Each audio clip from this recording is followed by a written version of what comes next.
결혼기념일 밤, 한유림은 남편의 침실 문 앞에서 멈춰 섰다.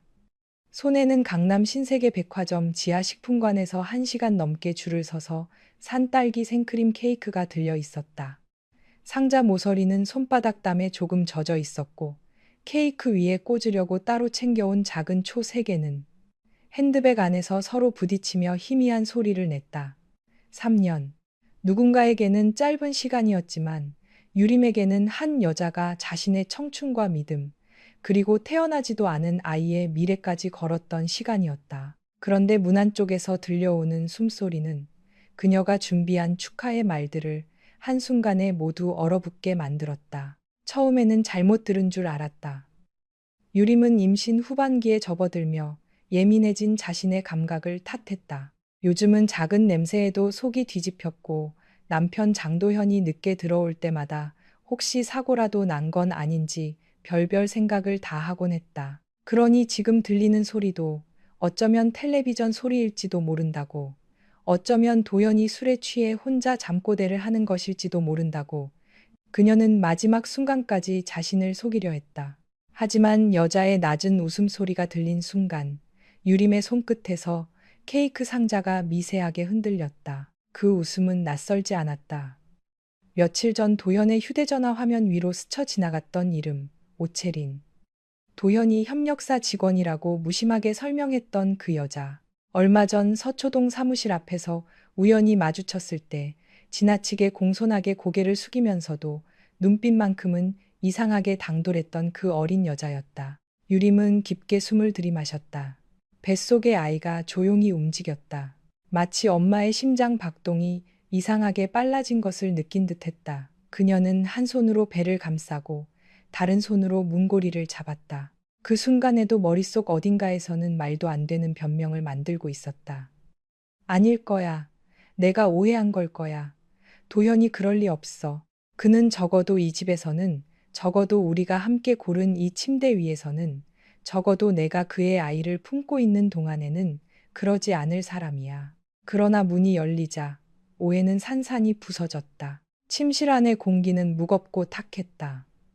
와인 냄새, 향수 냄새, 그리고 다른 사람의 체온이 뒤엉킨 냄새가 유림의 목을 틀어막았다. 침대 위에는 낯선 여자의 흰 어깨가 드러나 있었고 남편 장도현은 침대 가장자리에 앉아 천천히 셔츠 단추를 끼우고 있었다. 너무 천천히, 너무 태연하게. 마치 늦은 밤 양복 재킷을 벗고 잠옷으로 갈아입는 사람처럼 그는 아내가 문 앞에 서 있다는 사실에도 당황하지 않았다. 오체리는 비명을 삼키듯 이불을 끌어당겼다. 하지만 도현은 고개만 돌려 유림을 바라보았다. 그의 시선은 먼저 그녀의 얼굴에 닿았고 그 다음 자연스럽게 부풀어 오른 배로 내려갔다. 그 짧은 시선이 유림에게는 칼날처럼 느껴졌다.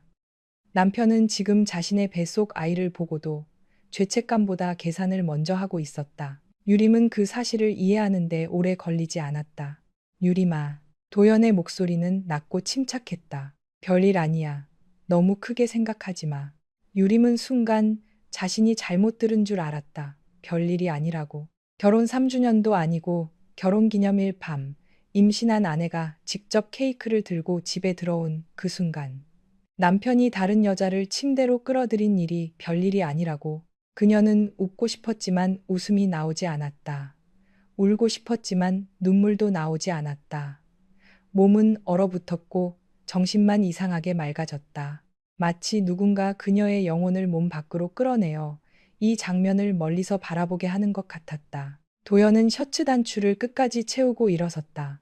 그는 한남동 고급 아파트의 넓은 침실 한가운데 서 있었다. 이 침실의 커튼은 유림이 직접 골랐다. 은은한 베이지색 린넨 커튼. 침대 옆 협탁은 도연이 너무 화려한 걸 싫어한다고 해서 심플한 월넛색으로 맞췄다. 벽에 걸린 결혼 사진도 유림이 몇 번이나 위치를 바꿔가며 가장 빛이 잘 드는 곳에 걸었다. 그 모든 공간이 이제는 더럽혀진 무대처럼 보였다. 술을 좀 마셨어. 도현이 말했다. 내 실수야. 하지만 너 지금 흥분하면 안 돼. 아이한테 안 좋잖아. 아이. 그가 아이를 말하는 순간 유림은 손톱이 손바닥 안쪽을 파고드는 것을 느꼈다. 뱃속 아이는 그의 방패가 아니었다. 그가 저지른 일을 덮어주는 변명도 아니었다. 그런데 도연은 너무 자연스럽게 아이를 들먹였다. 마치 이 집에서 가장 중요한 것은 유림의 상처가 아니라 그녀가 조용히 참고 아이를 낳는 일이라는 듯이. 실수, 유림이 겨우 입을 열었다. 목소리는 자신이 듣기에도 낯설 만큼 차가웠다. 우리 침대에 여자를 데려온 게 실수야? 오채린이 훌쩍이며 말했다. 언니, 죄송해요. 저도 이렇게 될 줄은. 언니라고 부르지 마. 유림은 그 여자를 보지 않고 말했다. 눈을 돌리면 정말 무너질 것 같았다. 젊고 가볍고 울 줄 아는 얼굴. 그런 얼굴 앞에서 도현이 어떤 표정을 지었을지 그녀는 이미 알 것 같았다. 남자들은 종종 자신이 누군가를 지켜주는 존재라고 착각할 때 가장 쉽게 무너진다. 유림은 결혼 후에도 혼자 병원에 가고, 혼자 장을 보고, 혼자 명절 음식을 준비했다. 시어머니가 종갓집 며느리도 아닌데 며느리라면 최소한 저는 붙일 줄 알아야 한다고 말했을 때도 웃으며 넘겼고, 도현이 회사 일로 바쁘다며 추석 전날 밤까지 연락이 되지 않았을 때도 이해하려 했다. 그녀는 강한 아내가 되려고 했다. 징징대지 않는 사람, 남편의 체면을 세워주는 사람, 장씨 집안 어른들 앞에서 흠잡히지 않는 사람. 그런데 도연은 바로 그 강함을 핑계 삼아 다른 여자의 약한 척에 기대고 있었다. 유림은 천천히 핸드백에서 휴대전화를 꺼냈다. 손가락은 떨렸지만 화면을 여는 동작만은 정확했다. 그녀는 침대 위에 흐트러진 이불, 오채린의 얼굴, 도현의 셔츠, 바닥에 떨어진 넥타이와 와인잔을 차례로 찍었다. 셔터 소리가 침실 안에 또렷하게 울렸다. 도현의 얼굴이 그제야 굳어졌다. 뭐 하는 거야? 보이는 그대로 저장하는 거야. 한유림, 그의 목소리가 낮아졌다. 너 지금 그 사진으로 뭘 하려고? 유림은 그를 똑바로 바라보았다. 왜? 무서워? 도현은 비웃듯 입꼬리를 올렸다. 네가 이렇게 냉정한 사람인 줄은 몰랐네. 보통 이런 상황이면 울거나 화를 내거나 나한테 왜 그랬냐고 묻는 게 먼저 아닌가? 그 말에 유림은 처음으로 웃었다. 아주 짧고 아주 조용하게. 내가 울면 네가 돌아와? 내가 저 여자를 때리면 네가 후회해? 내가 무릎 꿇고 빌면 그게 내가 널 사랑했다는 증거가 돼? 도연은 대답하지 못했다. 오체리는 이불 속에서 계속 울고 있었지만 유림의 귀에는 아무 소리도 들어오지 않았다. 그녀는 도연의 눈을 보고 있었다. 그 눈빛에는 미안함보다 불쾌함이 먼저 있었다. 자신이 잘못한 것보다 아내가 증거를 남기고 있다는 사실이 더 거슬린다는 눈빛. 그 순간 유림은 이상하게도 마음 한쪽이 완전히 식어가는 것을 느꼈다. 도연이 한 걸음 다가왔다. 유림아, 오늘은 내가 잘못했어. 인정해. 하지만 우리 곧 아이 태어나잖아. 집안 어른들도 있고 회사도 있고 너도 알잖아. 이런 일 크게 만들면 서로 좋을 거 없어. 서로. 그 말이 가장 잔인했다. 배신은 혼자 했으면서 수습은 함께 해야 한다고 말하는 남자. 결혼은 둘의 책임이라고 말하면서 상처는 아내에게만 떠넘기는 남자. 유림은 그가 이런 사람이었다는 사실을 왜 이제야 알았을까 생각했다. 아니, 어쩌면 오래전부터 알고 있었는지도 모른다. 다만 인정하고 싶지 않았을 뿐이다. 장도현은 서울에서 이름난 중견 건설사 장성개발의 장남이었다. 재벌이라고 부르기에는 애매했지만 지역 유지와 정치권 인맥을 넓게 가진 집안이었다. 시아버지는 전북 전주에서 올라와 맨손으로 회사를 키웠다는 자부심이 강했고 시어머니는 며느리에게 늘 품위와 침묵을 요구했다. 우리 집안 여자는 밖에서 소리내는 법이 없다. 결혼 첫해 설날 시어머니 나정희 여사가 유림에게 했던 말이었다. 남편 흉은 친정에도 하는 게 아니야. 여자가 입이 가벼우면 집안이 무너진다. 그 말을 유림은 오래 기억했다. 그래서 도현이 새벽에 들어와도 묻지 않았다. 셔츠에서 낯선 향수 냄새가 나도 접대 자리였겠지 하고 넘겼다. 임신 초기에 입덧으로 하루 종일 누워있을 때 도현이 요즘 네가 너무 예민해라고 말해도 참았다. 시어머니가 딸 낳으면 둘째는 빨리 아들로 가져야 한다고 웃으며 말했을 때도 뱃속 아이가 듣지 않게 배를 쓰다듬으며 조용히 미소 지었다. 그 모든 침묵이 오늘 밤 그녀의 목을 조르고 있었다. 도연은 손을 뻗어 유림의 어깨를 잡으려 했다. 유림은 반사적으로 뒤로 물러났다. 건드리지 마. 너 지금 몸 상태 생각해야지. 내 몸 걱정하는 사람이 집에 여자를 들여. 도현의 표정이 일그러졌다. 그는 잠시 침묵하다가 낮게 말했다. 내가 사과한다고 했잖아. 사과는 네가 편해지려고 하는 말이지 내가 괜찮아지는 말이 아니야. 방 안의 공기가 차갑게 가라앉았다. 오체리는 겁먹은 듯 도현을 바라보았다. 그 표정이 유림에게는 우습게 느껴졌다. 저 여자는 지금 자신이 피해자라고 생각하고 있을지도 몰랐다. 사랑해서 어쩔 수 없었다고. 도현이 외로워 보였다고. 아내는 너무 차갑고 강해서 자신이 위로해주고 싶었다고. 세상에서 가장 흔한 변명들. 유림은 벌써 그 여자의 입에서 어떤 말들이 나올지 예상할 수 있었다. 도현의 휴대전화가 울렸다. 그는 화면을 확인하더니 미간을 찌푸렸다. 회사 임원인 듯 했다. 그는 전화를 받으며 방 밖으로 나갔다가 몇 분 뒤 다시 들어왔다. 그 짧은 시간 동안 유림은 아무 말도 하지 않았다. 그저 케이크 상자를 바닥에 내려놓았다. 상자 안에 생크림이 조금 기울어져 있었다. 분홍색 초콜릿 장식 위에는 우리의 세 번째 봄이라는 문구가 적혀 있었다. 그녀가 직접 부탁한 문구였다. 도현은 전화를 끊고 말했다. 급한 일이 생겼어. 일단 나갔다 올게. 너는 오늘 아무 생각하지 말고 쉬어. 체린이는 내가 알아서 보낼 거야. 유림은 고개를 들어 그를 보았다. 지금 나가겠다고? 회사 일이라고 했잖아. 그는 지갑에서 카드를 꺼내 협탁 위에 올려놓았다.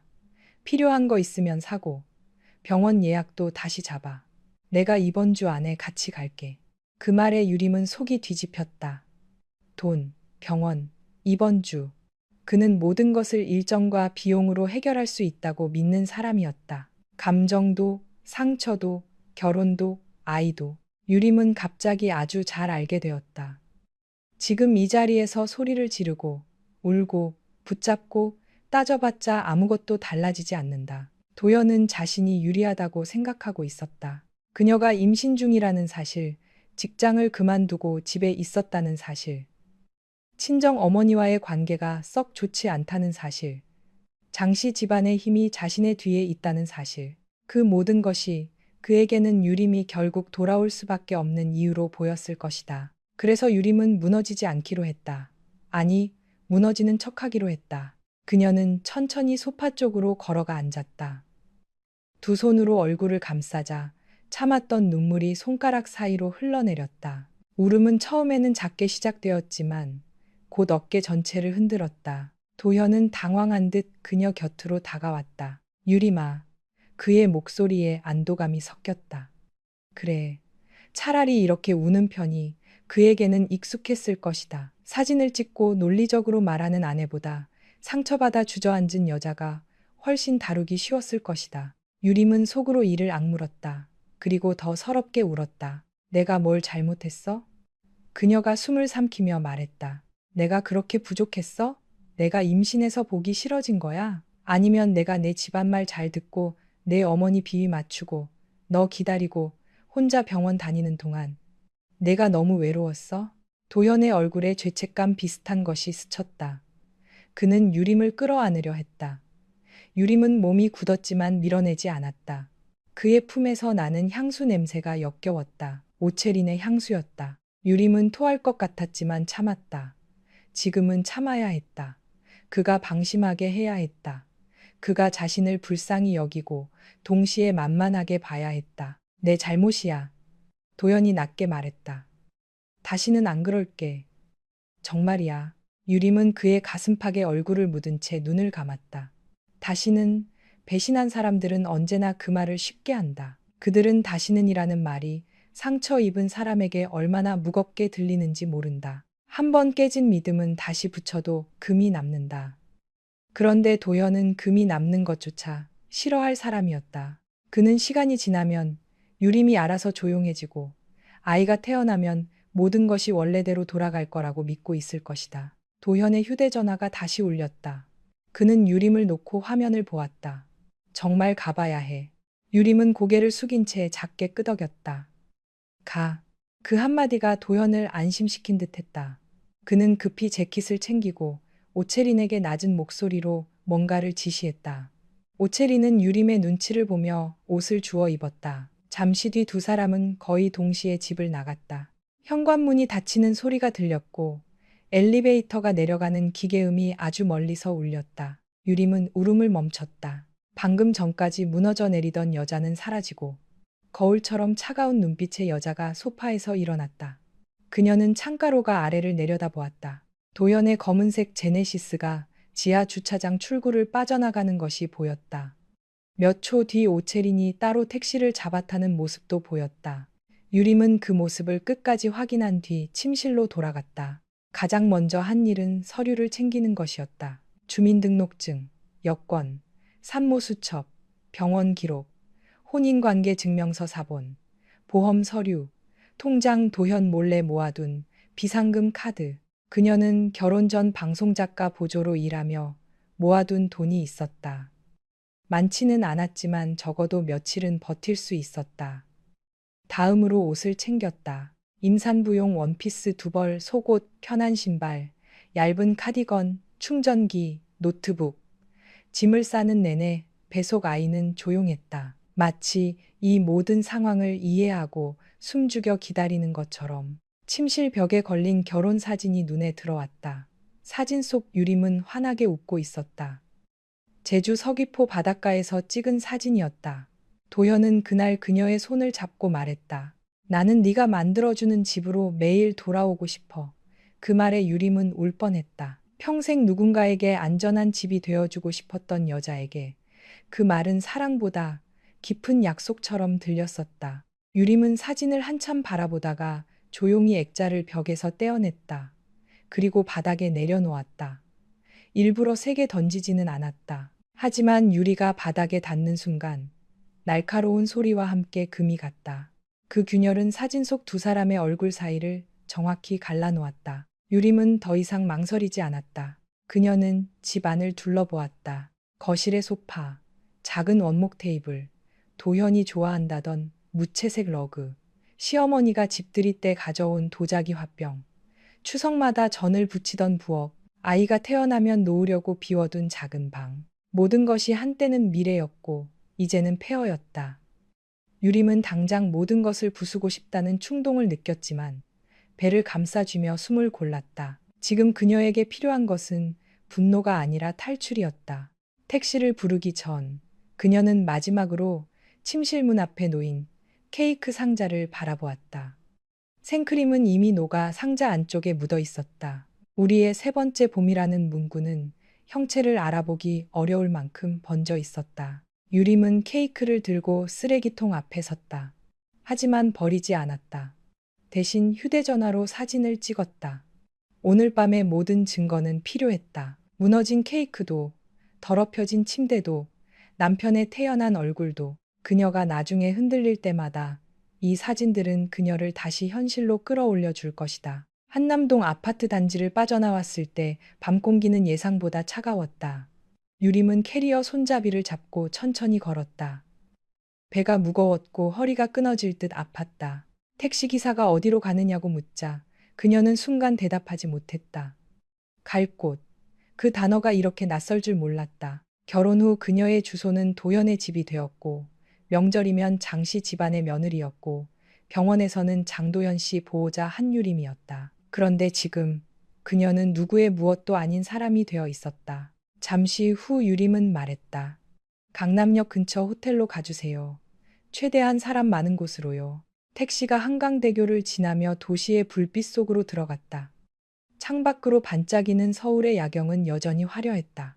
누군가는 연애를 하고 누군가는 야근을 끝내고 누군가는 친구들과 웃으며 술집을 나서고 있었다. 세상은 한유림의 결혼이 무너졌다고 해서 멈추지 않았다. 그 사실이 서럽기도 했고 이상하게 위로가 되기도 했다. 호텔 방에 들어서자마자 유림은 캐리어를 문 앞에 세워두고 침대 끝에 앉았다. 낯선 흰 시트, 낯선 조명, 낯선 냄새. 모든 것이 차갑고 임시적이었다. 그러나 적어도 이곳에는 도현의 흔적이 없었다. 그 사실 하나만으로도 숨을 쉴 수 있었다. 그때 휴대전화가 울렸다. 모르는 계정의 메시지였다. 프로필 사진은 분홍색 고양이 캐릭터였다. 유림은 본능적으로 알았다. 오채린이었다. 잠시 망설이다가 친구 추가를 눌렀다. 도망치기 위해서는 진실을 더 알아야 했다. 상처를 피한다고 해서 상처가 사라지는 것은 아니었다. 메시지는 곧바로 도착했다. 언니, 오늘 일 정말 죄송해요. 저도 이렇게까지 되고 싶었던 건 아니에요. 그런데 사람 마음이라는 게 마음대로 안 되잖아요. 도현 오빠도 많이 힘들어 했어요. 언니가 너무 완벽해서 오빠가 숨쉴 곳이 없다고 했어요. 유림은 화면을 바라보다가 천천히 웃었다. 너무 완벽해서 배신당했다는 말. 너무 강해서 버림받았다는 말. 너무 참아서 무시당했다는 말. 세상은 왜 늘 상처받은 사람에게 이유를 찾으려 할까? 오채린의 메시지는 계속 이어졌다. 도현이 자신을 얼마나 챙겨줬는지, 회사 계약을 도와줬는지, 상사에게 혼났을 때 대신 나서줬는지, 생일에는 청담동 레스토랑을 통째로 예약해줬는지, 사진도 함께 왔다. 꽃다발을 든 도현, 와인을 따라주는 도현, 매운 음식을 먹지 못하면서도 채린을 위해 낙지볶음을 입에 넣고 웃는 도현. 그중 한 사진에서 유림은 익숙한 물건을 발견했다. 카키색 머플러. 지난 봄 산부인과에 갔다가 비가 내리던 날, 도현이 춥게 서 있길래 자신의 목에서 풀어 감아주었던 머플러였다. 사진 속 머플러는 레스토랑 의자 밑에 아무렇게나 떨어져 있었다. 유림은 휴대전화를 내려놓고 화장실로 달려갔다. 세면대를 붙잡자마자 속이 뒤집혔다. 아무것도 먹지 않았는데도 신물이 올라왔다. 거울 속의 여자는 창백했고 눈 밑은 검게 꺼져 있었다. 임신한 아내가 혼자 병원에 앉아 아이의 심장 소리를 들을 때 남편은 다른 여자에게 꽃을 사주고 있었다. 유림이 입덧을 참아가며 도현이 좋아하는 전복죽을 끓이던 밤, 그는 오채린의 생일 케이크에 초를 꽂고 있었다. 그녀는 찬물로 얼굴을 씻었다. 한 번, 두 번, 세 번. 물이 뺨을 타고 흘러내렸지만 그것이 물인지 눈물인지 구분되지 않았다. 방으로 돌아왔을 때 뱃속 아이가 작게 움직였다. 유림은 침대에 앉아 두 손으로 배를 감쌌다. 이상하게도 그 순간만큼은 울음이 멈췄다. 이 아이는 아무 잘못이 없었다. 어른들의 거짓말도, 배신도, 비겁함도 모른 채 그저 엄마의 몸 안에서 살아가고 있었다. 미안해. 유림은 아주 작게 속삭였다. 엄마가 오늘 너무 늦게 알았어. 창밖으로 강남의 새벽빛이 희미하게 밝아오고 있었다.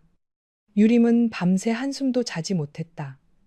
하지만 해가 떠오르는 것을 바라보며 한 가지는 분명히 알았다. 그녀는 다시 그 집으로 돌아가지 않을 것이다.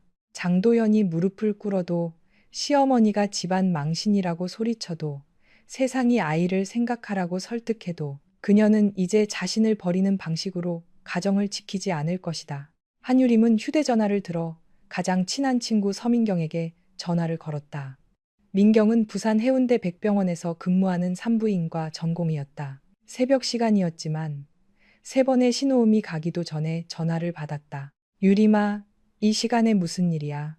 그 목소리를 듣는 순간 유림은 참았던 숨을 무너뜨리듯 내쉬었다. 민경아, 왜 그래? 너 울어. 유림은 한참 동안 말을 하지 못했다. 그리고 겨우 입을 열었다. 나 병원에 가야 할 것 같아. 그리고 나 이혼해야 할 것 같아. 전화기 넘어가 잠시 조용해졌다. 그러다 민경의 목소리가 낮고 단단하게 돌아왔다. 지금 위치 보내. 아무 말도 하지 말고 문 잠그고 있어. 내가 갈게. 그 한마디에 유림은 처음으로 조금 울었다. 버림받아서가 아니라 아직 자신을 붙잡아주는 사람이 있다는 사실 때문에. 새벽의 서울은 점점 밝아지고 있었다. 그리고 한유림의 결혼은 그 아침과 함께 완전히 끝나기 시작했다. 서민경은 그날 오전 첫 비행기를 타고 김포공항에 도착했다. 평소 같으면 병원 근무 때문에 휴대전화조차 제대로 볼 시간이 없는 사람이었다. 그런데 유림의 위치 메시지를 받은 뒤 그녀는 아무 설명도 요구하지 않았다. 몇 시간 뒤 호텔 문 앞에 선 민경은 하얀 운동화에 후드집업 차림이었고 얼굴에는 밤을 새운 사람 특유의 피곤함이 묻어 있었다. 하지만 눈빛만큼은 흔들리지 않았다. 문이 열리자마자 민경은 유림을 끌어안았다. 무슨 일이 있었는지 묻지도 않았다. 왜 이제야 연락했냐고 화내지도 않았다. 그저 한참 동안 등을 쓸어내리며 낮게 말했다. 살아있어서 됐어. 일단 그거면 돼. 그 한마디에 유림은 다시 무너질 뻔했다. 지난밤 내내 그녀는 자신이 바보 같다고 생각했다. 왜 더 일찍 눈치채지 못했는지, 왜 그렇게 믿었는지, 왜 결혼이라는 이름 아래에서 스스로를 계속 작게 만들었는지. 그런데 민경은 아무 판단도 하지 않았다. 살아있어서 됐다고 했다. 그 말이 이상하게도 유림을 다시 현실로 데려왔다. 민경은 방에 들어오자마자 커튼을 열고 유림의 얼굴빛을 확인했다. 산부인과 의사답게 가장 먼저 혈압계를 꺼내고 손목을 잡아 맥박을 탔다. 유림이 밤새 아무것도 먹지 않았다는 말을 듣자 곧바로 호텔 룸서비스로 죽과 따뜻한 물을 주문했다. 울어도 돼, 욕해도 돼. 근데 굶지는 마. 너 혼자 몸 아니잖아. 유림은 고개를 숙였다. 그 말이 제일 싫어졌어. 민경이 잠시 멈췄다. 혼자 몸 아니라는 말. 유림은 마른 입술을 깨물었다. 모두가 그 말로 나를 묶어. 도현이도, 시어머니도, 병원에서도, 심지어 나 자신도. 아이를 생각하라고, 엄마니까 참으라고. 애 낳고 나면 다 괜찮아질 거라고. 그런데 왜 아무도 묻지 않아? 내가 괜찮은지, 내가 아직 살아있는 사람인지. 민경은 조용히 유림의 손을 잡았다. 그래서 내가 물어볼게. 너 괜찮아? 유림은 대답하지 못했다.